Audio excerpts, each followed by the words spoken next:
आज हम दुर्गा माता के एक सच्चे भक्त की कहानी सुनाने जा रहे हैं। वर्षों पहले की बात है। विमला नाम की एक विधवा स्त्री अपनी एक बेटी के साथ रहती थी।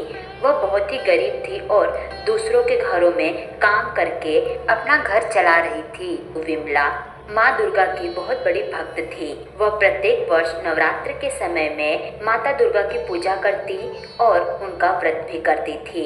इस वर्ष नवरात्रि का समय आने वाला था, परंतु विमला के पास इतने पैसे नहीं थे कि वह नवरात्रि के पूजा पाठ के लिए चीजें खरीद सके। इसीलिए विमला ने और भी लोगों के घरों में काम करना शुरू कर दिया। इस प्रकार से विमला के पास कुछ पैसे आ गए और विमला नवरात्रि के दिनों में माँ दुर्गा के लिए पूजा पाठ की चीजें खरीदी और साथ ही विमला ने नवरात्रि का व्रत भी किया।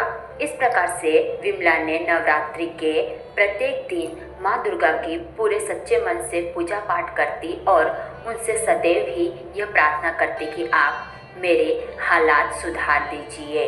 जब नवरात्रि का 8वां दिन आया तो विमला के घर पर एक वृद्ध स्त्री आई और उस स्त्री ने विमला से कुछ खाने के लिए मांगा।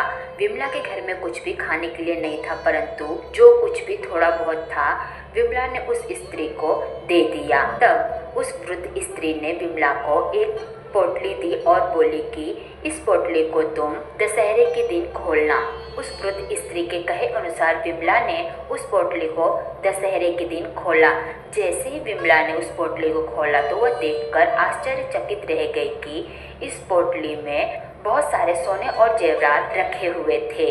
यह देखकर विमला समझ गई कि वह वृद्ध स्त्री और कोई नहीं परंतु माता दुर्गा ही थी और माता दुर्गा ने अपने आशीर्वाद के स्वरूप में यह सोने और जेवरात मुझे दिए हैं।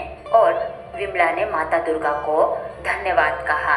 इस प्रकार से सोने और चांदी मिलने के कारण विमला की परिस्थिति भी सुधर गई और वह एक अच्छा जीवन अपनी बेटी के साथ व्यतीत करने लगी।